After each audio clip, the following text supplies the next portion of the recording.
আমি মোহাম্মদ সাইফুর রহমান দীর্ঘ 18টি বছর রয়েছি প্রবাস জীবনে। আলহামদুলিল্লাহ, আমি একজন Saudi Aramco rigger level 1 lifting supervisor ও একজন ট্রেনার। কঠোর পরিশ্রম আর মহান রবের দয়ায় আজ আমি সফলতার দ্বার প্রান্তে। আমার এই সফলতার পাশাপাশি আমি একটি উদ্যোগ গ্রহণ করেছি। আমার এই উদ্যোগে আজ অগণিত যুব সমাজ টেকনিক্যাল প্রশিক্ষণ নিয়ে তারাও সফল প্রবাসের মাটিতে। আমি মোহাম্মদ মহিউদ্দিন। My name Shihabuddin. আমি মোহাম্মদ শরীফুল ইসলাম। আমি মোহাম্মদ হোসাইন। আমি মোহাম্মদ আখতারুজ্জামান।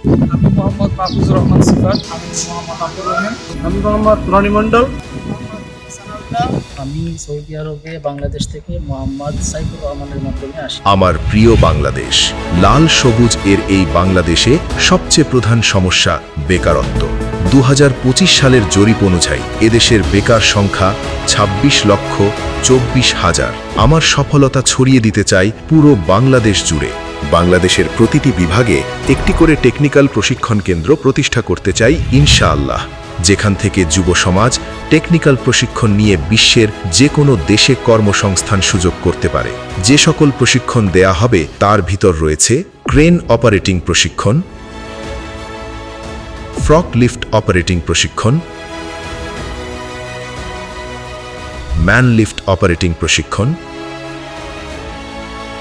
স্ক্যাভেটার অপারেটিং প্রশিক্ষণ, অন্যান্য হেভি ইকুইপমেন্ট প্রশিক্ষণ। এখানে আরও থাকবে রিগার অ্যান্ড লিফটিং সুপারভাইজার প্রশিক্ষণ, ড্রাইভিং প্রশিক্ষণ, WPR ওয়ার্ক পারমিট রিসিভার প্রশিক্ষণ, সেফটি অফিসার কোর্স, ওয়েল্ডিং প্রশিক্ষণ, অটো ইলেকট্রিশিয়ান প্রশিক্ষণ। এই সকল প্রশিক্ষণের মাধ্যমে দেশের যুব সমাজ স্বল্প ব্যয়ে নিজেদের কর্মদক্ষতা বৃদ্ধি করে কর্মজীবনে সাফল্য অর্জনে সক্ষম হবে। আমার এই গল্প তখনই সত্যিকার হবে যখন আমি একটি ন্যায় ইনসাফের বাংলাদেশ পাব। তাই কোনো বেকার ভাতা কিংবা ফ্যামিলি কার্ডের আশায় বসে না থেকে সবাই মিলে দক্ষ জনশক্তি গড়ে তুলি। আসুন আমরা ঐক্যবদ্ধ হই, সবাই মিলে ন্যায় ইনসাফের পক্ষে আমাদের মূল্যবান রায় দেই।